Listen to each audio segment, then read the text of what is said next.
She wasn't supposed to be at my door that late, not with that look in her eyes, not with the rain still in her hair.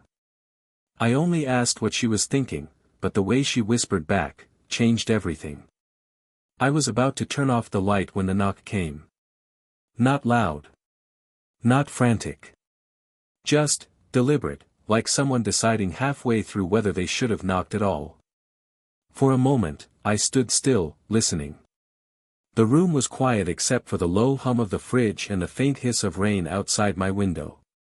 Midnight had a sound of its own, the kind that makes every small thing feel louder than it should. Another knock. Softer this time. My chest tightened. It wasn't the hour that unsettled me, it was the uncertainty behind that sound. Midnight knocks don't belong to casual visits. They belong to confessions, to emergencies, to things that can't wait for morning. I opened the door. And there she was. Standing under the dim hallway light, my neighbor, her, in a thin nightgown and a long cardigan that looked more like an afterthought than warmth. Her hair was slightly damp, strands clinging to her cheek. She wasn't wearing makeup, yet something about her face, unguarded, natural, felt more intimate than any lipstick could have made it. "Sorry," she whispered, arms folded tightly across her chest. "I know it's late." Her voice carried that trembling steadiness of someone trying to sound composed, but failing just enough for you to hear the truth underneath. I shook my head. "It's okay." "What's wrong?" She hesitated, the kind of pause that's more about gathering courage than finding words. Her eyes, a soft brown I'd never really noticed before, darted toward the floor, then back up to meet mine. "I couldn't sleep," she said finally. "Everything's too quiet tonight." I nodded, though I wasn't sure what to say. There was something in the way she said quiet, like it wasn't just the silence outside that was keeping her awake. The light from my apartment spilled into the hall, brushing over her like a half-kept secret. Rain glistened on her shoulders. She looked tired, but not in a way that suggested she needed rest, more like she needed company, a voice, something to remind her she wasn't alone in whatever thought was keeping her up. "Come in," I said softly. She looked at me, a small, searching glance that felt like a question and an answer at once, then stepped inside. The door clicked shut behind her, muffling the rain. The air felt instantly warmer. I could smell her perfume, faint but lingering, something floral with a trace of vanilla. It didn't fill the room, but it found its way to me anyway. She ran a hand through her hair, brushing away the damp strands. "I didn't mean to bother you," she said.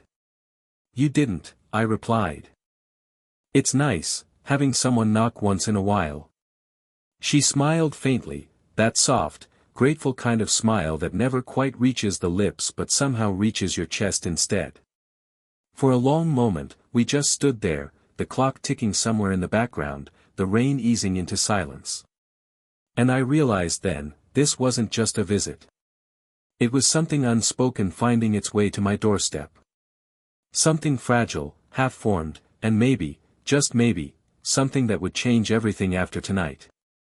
She stood near the doorway for a few seconds, arms wrapped around herself like she wasn't sure if she should stay or apologize for coming. The rain was still whispering against the window, soft and steady.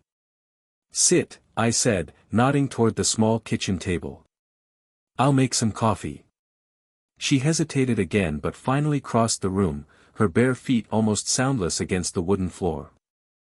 I watched her from the counter, the way she tucked a loose strand of hair behind her ear, the way her shoulders eased once she sat down. The kettle hummed quietly. The rhythm of it felt like the only thing moving between us. "Milk, sugar?" I asked. "Just black," she said. "I'm trying to convince myself I like it that way."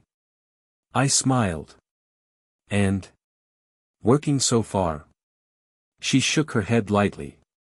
"Not even close." I poured the coffee anyway, sliding one mug toward her.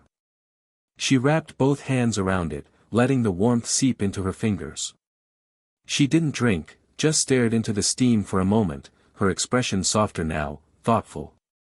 The overhead light flickered slightly, and for an instant, her face looked younger, almost like the woman I'd see in passing during daylight, confident, composed. But here, under the low light and the quiet, she seemed different. Realer. "You ever notice how nights feel longer when you're alone?" she asked suddenly. Her voice caught me off guard. There wasn't sadness in it exactly, more like the kind of calm that follows after you've run out of ways to distract yourself. "Yeah," I said quietly. "Sometimes it's like the walls start listening." That made her smile, a small, genuine smile that lifted her whole face. "Exactly." She took a sip finally, wincing slightly at the bitterness. "You weren't sleeping, were you?" "Not really. Just pretending I was about to." "Why pretend?" "Habit, maybe. It's easier to act like you're fine than admit you're just restless." Her eyes met mine, and something passed between us, not attraction yet, not quite, but understanding. That rare kind that doesn't need explaining. Outside, the rain softened into a faint drizzle. Inside, the silence between us felt almost alive. She shifted in her chair, her sweater slipping slightly off one shoulder. She didn't notice, and I didn't point it out. She looked down at her cup. "You ever feel like life just paused on you? Like everyone else kept moving forward, and you're still here, waiting for something you can't name?" I nodded slowly. "Yeah. I feel that sometimes." Her gaze lifted again, and for a second, neither of us looked away. It wasn't a charged moment, not yet, just deeply still. The kind of stillness that says "I see you." I leaned back, fingers tracing the edge of my own cup. "Well, if it helps," I said gently, "you picked the right door tonight." She exhaled, almost laughing, that quiet kind of laugh that sounds like relief. "Maybe I did," she murmured. And there it was, the smallest shift in the air. Not a spark, not a confession, just the start of something warm, quiet, and impossible to ignore. For a while, we didn't talk. The kind of silence that doesn't demand to be filled. It just settles. The rain outside had faded to a light drizzle, and the sound of the clock in the kitchen felt almost too loud. She stared into her coffee like it held something she'd lost a long time ago. Then she said, barely above a whisper, "You ever tell yourself you're fine so many times that you almost believe it?" Her words hung in the air, fragile, weighty. I didn't answer right away. I just watched her fingers trace the rim of the mug, slow, rhythmic, like she was trying to ground herself.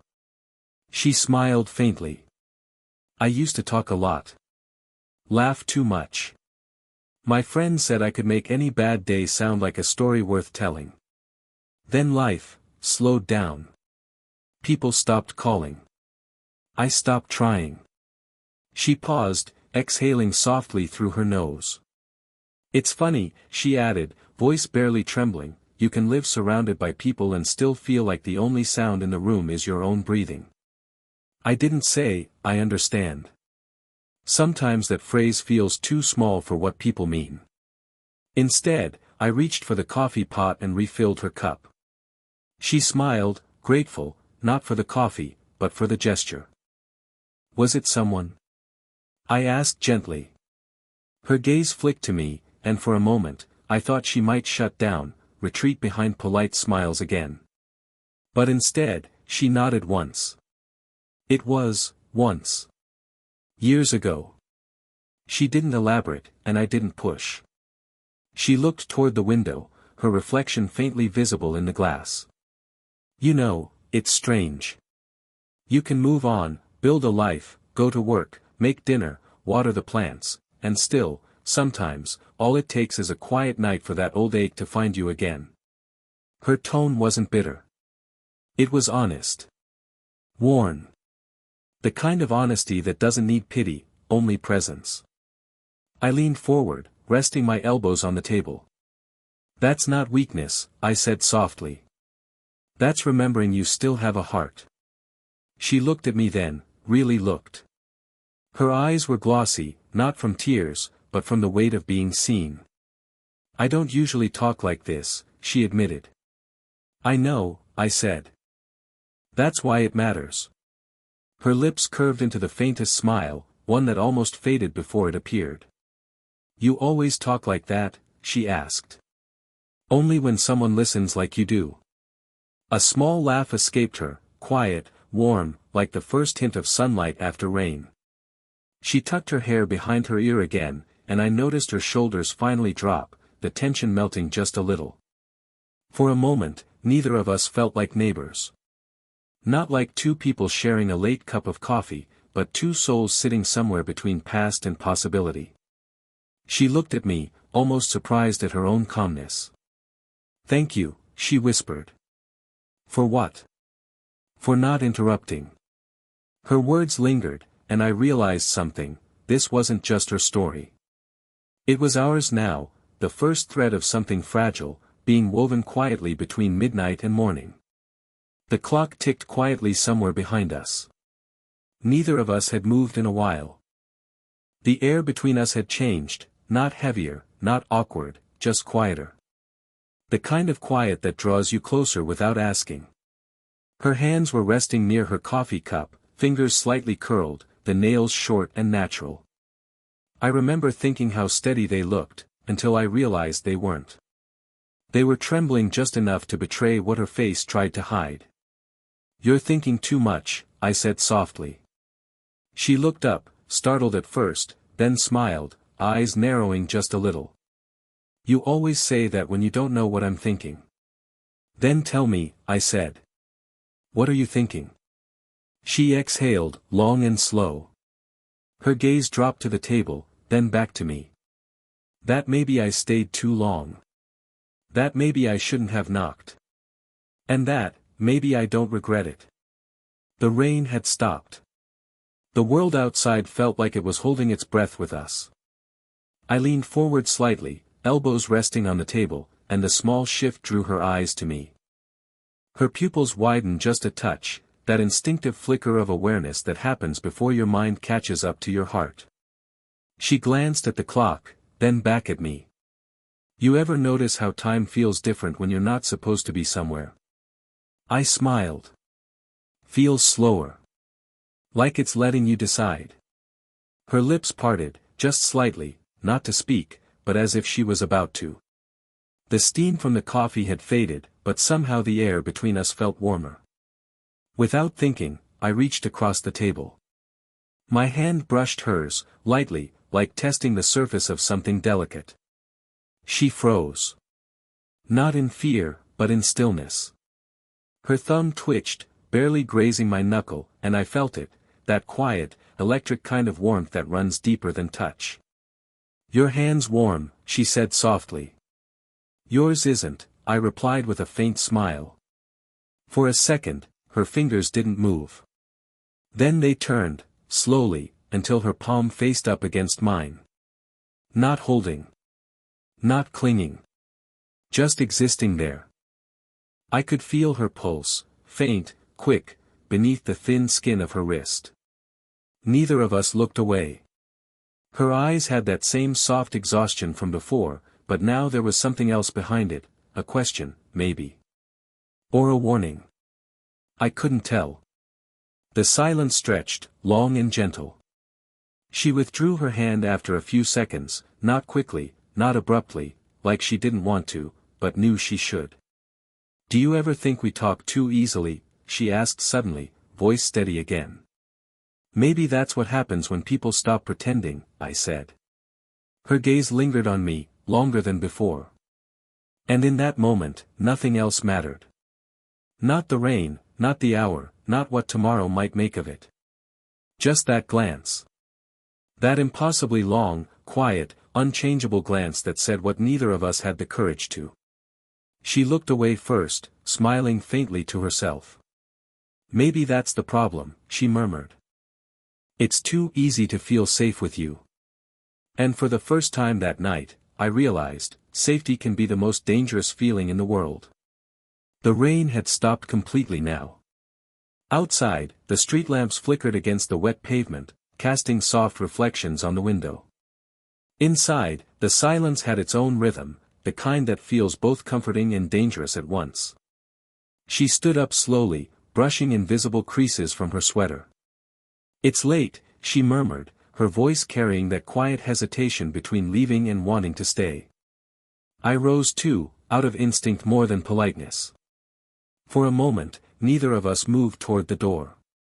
It was as if the space between us had turned into something fragile, one wrong word, one wrong step, and it might shatter. "I should go," she said, finally. "Yeah," I replied softly. "Probably." But neither of us did. Her eyes lifted to mine, and I felt that same stillness return, the one from earlier, when her hand brushed mine. But now it was heavier, fuller. It wasn't curiosity anymore. It was awareness. I took a breath. "Can I ask you something?" "Of course." "What were you thinking earlier," I said, "when you looked at me like that?" Her lips parted slightly, and I watched the faintest color rise in her cheeks. She looked down, tucking a strand of hair behind her ear, buying herself time. Then, with a small, half-smile, she said, "You really want to know?" I nodded. She stepped closer, not much, just enough that I could feel her presence, that subtle change in the air when someone stands too near. Her perfume, faint, warm, floral, lingered between us. "I was thinking," she said softly, "that you make it too easy to forget the rules we live by." My pulse kicked. Rules? Boundaries, she clarified. Age. Circumstance. Common sense. She looked up then, steady, calm, but with something burning quietly behind her eyes. And I was wondering how long we could keep pretending those things still matter. I didn't move. I couldn't. She took another step, so close now that I could see the reflection of the kitchen light in her eyes. Her voice dropped to a whisper. "You asked what I was thinking." Her hand rose, slow, deliberate, and came to rest against my chest. Her fingers barely pressed, just enough for me to feel the warmth of her palm through the fabric. "Maybe," she whispered, her breath barely touching my neck, "you should find out in bed." The words weren't said like an invitation, they were softer than that, uncertain even, as if she herself didn't know what she meant until they escaped. For a long, suspended second, I couldn't speak. Her eyes stayed locked on mine, searching, waiting, daring me to misunderstand her. But I didn't. I didn't move closer. I didn't pull away. I just let the weight of the moment rest between us, unspoken, electric, real. Her hand lingered against my chest for a heartbeat longer, then fell slowly to her side. The air felt thick, not with tension, but with understanding. She'd said what she needed to say, even if neither of us knew what it truly meant. "Good night," she murmured. "Good night," I managed, my voice barely steady. She smiled, small, wistful, like she was already halfway between regret and relief. And then she turned, her footsteps soft against the floor as she disappeared into the quiet hallway. The door closed. But her whisper, that single, impossible line, stayed in the air long after she was gone. For a while after she left, I didn't move. The sound of the door closing still echoed faintly in my ears, like a note that hadn't quite finished fading. The air she'd left behind was warm, touched with her perfume and the quiet hum of what we hadn't said. I walked back to the kitchen table. 2 cups sat there, hers half empty, mine gone cold. Steam had long since disappeared, but somehow the scene felt alive, as if the room itself remembered what it had just witnessed. I traced the rim of her cup with my thumb. There was a faint lipstick mark, barely visible, a tiny crescent of color that made the whole night feel impossibly real. I should have gone to bed. Turned off the lights. Let the world return to normal. But my heart was still pacing, slow but restless, like it couldn't decide if it had missed something or narrowly escaped it. I moved to the window. The rain had stopped completely now, leaving the street washed clean, glistening under the streetlights. A cat crossed the road in silence, the world still and indifferent to what had just changed inside these 4 walls. Her words replayed in my head. "Maybe you should find out in bed." Not a proposition, not really. It was more like a challenge whispered to the dark, a truth she'd been holding back for too long. A line between desire and restraint, drawn not out of fear, but respect. I rested my forehead against the cool glass. Somewhere out there, just a few steps away, she was probably lying awake too, staring at her ceiling, thinking about the same sentence, wondering if she'd said too much, or not enough. I smiled to myself, though my chest ached a little. She had touched my chest only for a second, but that second had rewritten something quiet inside me. It wasn't lust, not even temptation, it was recognition. The feeling of being seen so deeply that you forget the distance you're supposed to keep. I turned away from the window and caught sight of her sweater, no, not hers, I realized, but the blanket she'd brushed against on the chair. The faintest trace of her scent clung to it, vanilla, rain, and something I could never quite name. I sat down again. The chair creaked softly beneath me. I closed my eyes and let the silence stretch, long and forgiving. Maybe this was what connection really looked like, not fireworks, not grand confessions, but two people daring to sit in the same quiet, even if it scared them. I didn't know if she'd come back. I didn't know what tomorrow would make of tonight.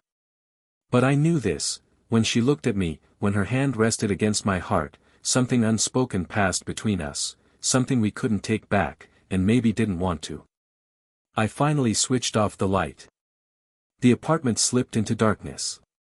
And just before sleep found me, I thought I heard her voice again, soft, teasing, and real. Maybe, she whispered in memory, you should find out. When morning came, I woke to the sound of light, thin, golden stripes sliding through the blinds and spilling across the floor. For a moment, I didn't move. The apartment felt different, not in sight or smell, but in something quieter, an undercurrent that hadn't been there before. I sat up slowly, my body still heavy with the calm that follows a long night of thought. The clock on the wall read 7:42. Outside, the rain had left the streets clean and glistening, the sky soft and pale, the world pretending nothing unusual had happened. But something had. I walked into the kitchen, and the first thing I noticed was the mug, hers, still on the table where she'd left it. The faint lipstick mark on the rim caught the light. It wasn't much, but somehow it felt like proof, that she'd really been here, that the quiet of last night wasn't something I'd imagined in a half-sleep dream. The scent of coffee lingered faintly in the air. I ran my fingers along the edge of the cup, then found myself smiling, small, private, a little helpless. I thought about her knock. Her laugh. The way her hand had rested on my chest, steady and trembling at once. The way her voice had dropped when she whispered those impossible words. It was strange how someone could cross the short distance between two apartments and somehow shift the entire shape of your world. I stood there, replaying the night not as a sequence of events, but as moments, the pauses, the glances, the silence that spoke louder than anything else. And beneath it all, that feeling. The one that still hadn't left. It wasn't love, not yet. It wasn't even longing. It was something simpler. Recognition. The realization that two people, different as they were, could find the same kind of quiet inside each other. I poured fresh coffee, though this time, I didn't make 2 cups. Still, I set her mug beside mine, as if the gesture alone could hold the memory in place. The world outside was waking now, car doors slamming, birds starting up, the slow rhythm of a new day beginning. It made me wonder what she was doing. Whether she'd slept. Whether she remembered the way her voice had sounded when she said that line, half serious, half shielded behind humor.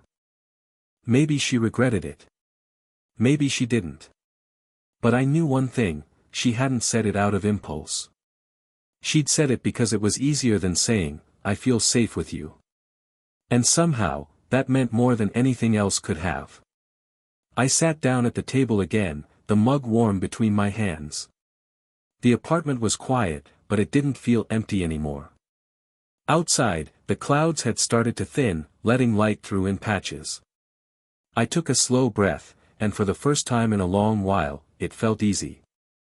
Sometimes the most intimate thing isn't a touch, or a kiss, or a night shared, it's the silence afterward, when both people know something real has been said without a word. And as the morning settled fully around me, I realized, she hadn't just come over because she couldn't sleep. She'd come because neither of us was meant to be alone that night. And somehow, that was enough.